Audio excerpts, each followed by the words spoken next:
Naghahanap ka ba kaibigan ng magandang pressure washer na magandang i-convert into bendo car wash, bendo machine? Ito mga kaibigan yung pwede kong i-offer sa inyo. Ito po yung induction Hoyoma Japan pressure washer. Tahimik lang po ito pag umandar mga kaibigan. Kaya kahit na ipwesto mo sa residential area po ninyo, hindi kayo makakaistorbo sa mga kapitbahay nyo kahit gawin nyo pong bendo car wash. Kasi di ba yung mga bendo car wash, pwede pong paandarin yan sa gabi. Hindi katulad ng mga ibang pressure washer na maingay, no? Ito po yung mai-recommend ko po sa inyo na tahimik para po pwede nyo i-convert gawing bendo car wash na umaandar 24 hours. So ito siya mga kaibigan, no? Medyo mabigat nga lang siya. Yun lang po ang kaibahan nito sa ibang pressure washer, no? Kasi induction motor siya.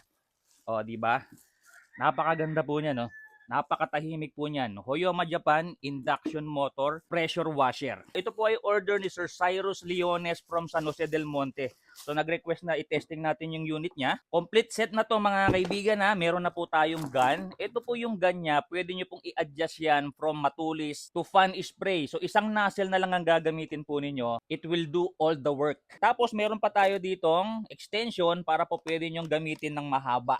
So pagka magtatanggal kayo ng mga lumot sa mga floorings ninyo, hindi na kayo yuyuko ng sobra-sobra para lang itutok yung pinaka-nozzle nito dun sa nililinisan nyo. Yung pressure hose naman niya, 5 meters. Yung inlet hose naman is 3 meters. Then, kumpleto na po ng mga attachments yan, mga connector filter para po pwede nyo pong gamitin directly sa inyong mga gripo. So, dito sa video na to, ang gagamitin natin directly sa gripo natin mga kaibigan. Na may mahaba akong hose dito connected sa gripo natin.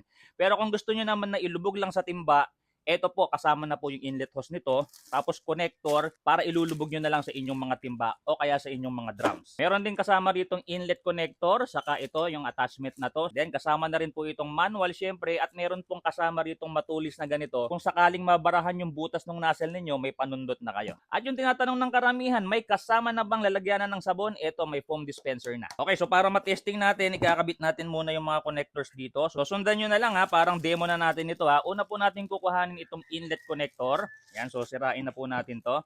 Sir, ito ha, iaano ko na tong plastic na to para ma-demo natin. So pagdating sa inyo ay bukas na po yung plastic natin. Inlet connector dito po sa kabila. Yan. Tapos ito naman pressure hose natin. Iro-roscas natin to dito. Tulak lang natin ng konti para mai-roscas natin. Tapos may connector po dito. Ito yung pinaka-connector na gagamitin ninyo. Ayan, kapareho lang po nung nasa dulo nitong aking hose na to. Yan. Tapos ito nga po yung i-connecta nyo dito sa inlet hose na to. Tapos dito nyo po i-connecta yan. Pag ganun. So since ako meron akong ganito, ito na po yung gagamitin ko. Kukonekta ko na rito. Saka syempre, i-connecta natin sa 220 volts outlet. Since direct sa gripo po yung ating source ng tubig, saksak na po natin itong ganyan. So kailangan lang itulak nyong ganyan.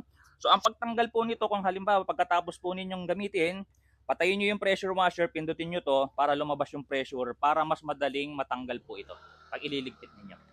Okay? So bubuksan po natin yung gripo natin. Tapos turn on po natin to. Pagka nakasipsip na ng tubig, napansin nyo, namatay siya. Yan ang kagandahan, may auto and off function po yung ating pressure washer. May lock nga pala po rito ha, kaya hindi nyo po mapipindot basta-basta to. Pipress lang po natin siya para mapindot na natin siya. Ayun. So lumalabas na po yung tubig natin. So ito pong nozzle niya, kagandahan nga, may matulis na ganyan, and pag pinihit mong ganyan, na-adjust po siya into fan spray. So gumagana.